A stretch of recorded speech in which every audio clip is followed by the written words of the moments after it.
I've been interested in things mechanical for years, and my father knew that, and at a fairly early age he started to encourage me to do it. I like to take things apart, which most kids do, but I was a little different in that I also enjoyed putting them back together. And one day he found in a farmer's field a car engine buried in the mud. And so he made an offer to the farmer, and he bought the engine for $5. And he brought the engine home and dumped it on the garage floor and said, "It's yours, fix it."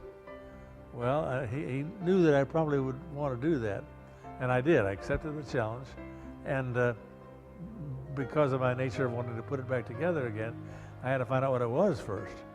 So I spent a lot of time figuring out what was absolutely correct, and that's grown into something like this, where people are wanting to spread that word. What was a car like in 1950 or 1940 or 1922, which is my oldest car? Dad's always been my hero, and he's been such an inspiration to me over the years, and just he taught me attention to detail, and I think that's his engineer coming out in him. And he taught me how to be very meticulous about everything I do, and it's become an obsession where if it's not perfect, I don't really want to, it has to be perfect. The thing I liked about Cadillacs was all the goodies. I loved to push buttons and make things happen. And what I used to do in the days, Father used to take me to the junkyards on Saturday, and with my little toolbox, and they'd let me wander around in those days before the lawyers got hold of the profession. And I'd take what I wanted.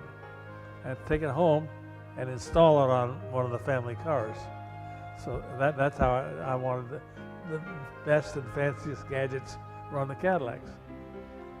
And then because the Corvette was a close cousin to the Cadillac and the GM family, ultimately my boys said, probably Andy and I know it was his brother for sure, said, "Why are you wasting all this time on these cars that rust away? Why don't you get something that doesn't rust away?" I said, "What car doesn't rust?" And they said, "Well, you ought to try a Corvette." I was so happy when my brother talked my dad into getting rid of the Cadillacs, because they were always rusting out, and he would only keep the car for about 5 years because they would rot away and there would be nothing left. And when Nelson suggested, "Why don't you get into Corvettes, because Corvettes won't rust," and there is such a following across the country for Corvettes, and of course being a kid in high school owning a Corvette or having a father that had a Corvette was pretty cool. We were kids out of the 60s, and at that time, you know, speed was of the essence, and that was the creme de la creme of American sports cars at that time. And as I'm sure you've learned through some of this, everything's got to be authentic, everything's got to be American, everything's got to be GM. And so those were American, those were authentic, those were GM cars.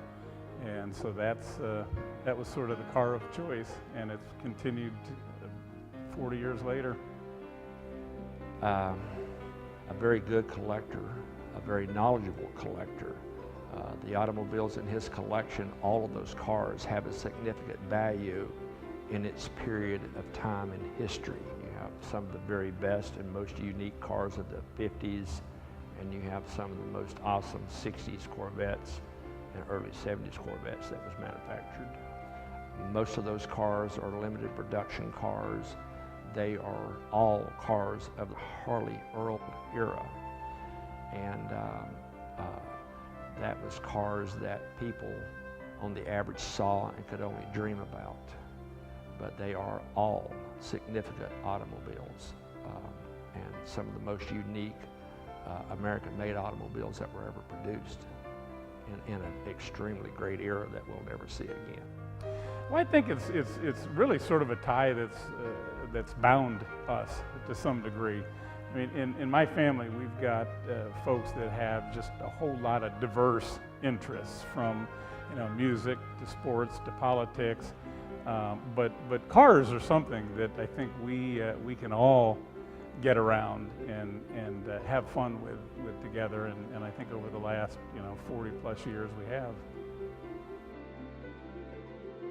I look for preferably benchmark type cars, cars that have a unique body, like the Eldorado does, like the Corvette does. But value is not the reason that I buy them. I buy them because they turn me on and I like them. The fact that people want to come in and flip a car. I mean, the people are out here today. We've got these cars spread out. People are out here today say, "Are you planning to sell these?" And we have a story, which is a true story. Some guy came one time, and Richard had the car at a show. I wasn't there, and he came. He said, "I gotta have this car." It was a black car specifically, and Richard said, "It's not for sale." And he says, "Come on," he said.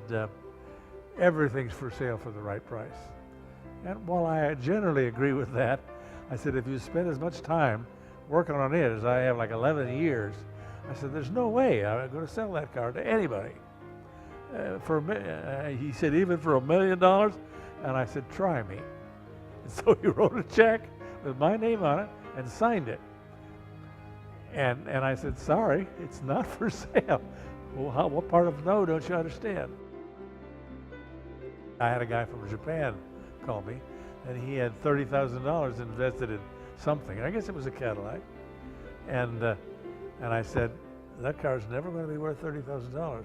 And you've already got $30,000, and it's going to cost you another $50,000 to restore it. So you're already underwater. Start small, start with a moderate budget, and then go from there. Collecting is a passion, and you have to absolutely love it. I mean, you have to live, eat, and breathe it to be a collector. And it's time-consuming. It's some of the worst days in the world, some of the best days in the world. And it can be extremely expensive depending upon your taste.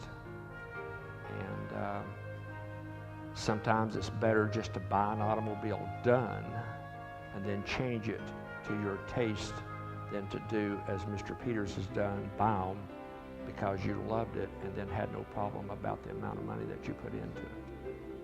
You own the car, and you can do with it whatever you want. You can decide it's never going to be driven. That's okay. It's your money, but make sure you know what you're getting into. I guess it's helping others. I recognize that I am blessed to be where I am. I grew up on the right side of the tracks, and that's the way it is. And I realize that isn't my fault. It's an accident of birth. And if I can share that with others, I'll do so.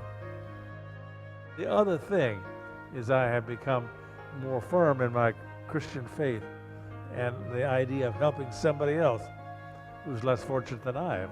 The cars have come in one by one, and he's always been a car guy, so he's kind of made us car guys, and so into our adult life we've become car guys, and it's been a lot of fun. We've never really had the opportunity to take them out and race them, which would kind of be fun one of these days as they're lined up today. But Cadillacs have been great parade cars, and I know he's been very kind with a lot of the people at church and the neighbors and so forth, and taking them to parades, weddings, receptions, those kinds of things. We've been married 63 years this past week, and she didn't like it then. She figured he'll learn. He still plays with cars. and I still love it.